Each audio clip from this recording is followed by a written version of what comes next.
అక్షయ్ అయితే వేరే ఆఫీస్‌కి వస్తాడు. ఇక వేరే ఆఫీస్‌కి రాగానే అక్కడ ఉన్న ఒక అమ్మాయి అయితే పల్లవి చెప్పినట్లుగా "ఆగండి సార్, ఆగండి. నన్నేం చేయొద్దు సార్. ఆగండి ప్లీజ్ సార్. నన్ను వదిలేయండి సార్" అని చెప్పి బ్రతిమలాడుతున్నట్టుగా నటిస్తూ ఉంటుంది. అలా నటిస్తూ అందరి ముందుకు వస్తుంది. దాంతో అక్షయ్ అయితే "అయ్యో! ఏమైంది? ఎందుకు అలా పరిగెడుతున్నావు?" అని చెప్పి వెనకే వెళ్తూ ఉంటాడు. ఇదంతా చూసి అవని అయితే ఏంటి? ఏమవుతుంది? అని చెప్పి ఆలోచిస్తూ ఉంటుంది. ఇక అలా అక్కడ చూసేసరికి ఆ అమ్మాయి అయితే అందరూ బయటకు వచ్చాక ఇలా అంటుంది. "సార్ చూడండి సార్, మా కంపెనీకి వచ్చే సొంత మనుషులే నిన్ను చూసుకుంటామని చెప్పి అంటూ ఉన్నారు సార్. ఇతనే అన్నారు సార్. ఎందుకు సార్ నన్ను ఇలా ఆడుకుంటున్నారని చెప్పి ఏడుస్తూ ఉంటుంది. దాంతో అక్షయ్ ఒక్కసారిగా షాక్ అయిపోతాడు. అసలు ఏం మాట్లాడుతున్నావు నువ్వు అని చెప్పి అంటూ ఉంటాడు. ఇక అక్కడ ఉన్న ఆఫీసర్ అయితే ఇలా అంటూ ఉంటాడు. ఛీ, అసలు మీది ఇలాంటి చీప్ మెంటాలిటీ అని నేను అస్సలు అనుకోలేదు. ఆ అమ్మాయి చెప్పేది అబద్ధం ఎలా అవుతుంది? నిజమే అవుతుంది కదా! కన్నీళ్ళు పెట్టుకుంటుంది చూసారా అని చెప్పి అంటూ ఉంటాడు. దాంతో అక్షయ్ అయితే లేదు సార్, నేను అలాంటిదేం అనలేదు.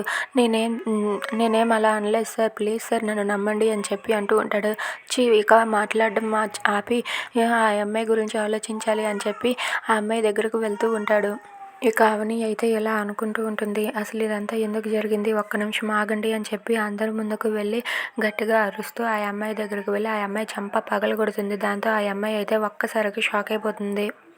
ఇక నిజం చెప్పవే, నిన్ను ఇలా నటించమని ఎవరు చెప్పారు అని చెప్పి అడుగుతూ ఉంటుంది. దాంతో ఆ అమ్మాయి అయితే అందరి ముందు ఒప్పుకొని అందరి ముందైతే నిజం చెప్తుంది. దాంతో అక్కడ ఉన్న అక్షయ్ అయితే హమ్మయ్య! ఇప్పుడు గానీ అవని లేకపోయి ఉంటే నా పరిస్థితి ఏమై ఉండేది అని చెప్పి ఒక్కసారిగా ఆలోచిస్తూ ఉంటాడు. ఇక అవని అలా అడిగేసరికి ఆ అమ్మాయి అయితే అందరి ముందు నిజం ఒప్పుకుంటుంది. ఇంతలో అవని అయితే అక్కడి నుండి అయితే ఇంటికి వెళ్తూ ఉంటుంది. ఇంటికి వెళ్తూ ఉండగా అక్షయ్ అయితే అవని వెనకే వచ్చి "అవని, నువ్వు నన్ను అర్థం చేసుకుని ఉండకపోయి ఉంటే ఇప్పుడు ఆఫీస్‌లో నా పరువు ఏమయ్యేది? అందరి ముందు నా పరువు పోయేది. ఆ అమ్మాయి చేసిన పనికి ఇప్పుడు నేను తల ఎత్తుకోలేకపోయేవాడిని. కానీ నువ్వు మాత్రం లోపల ఏం జరిగిందో తెలియక బయటకు వచ్చి అందరి ముందు నేను ఏం చేయలేదని నువ్వు నిరూపించావు" అని చెప్పి అంటూ ఉంటాడు. అది వినగానే అవని అయితే "అదేనండి మీ మీద నాకు ఉన్న నమ్మకం.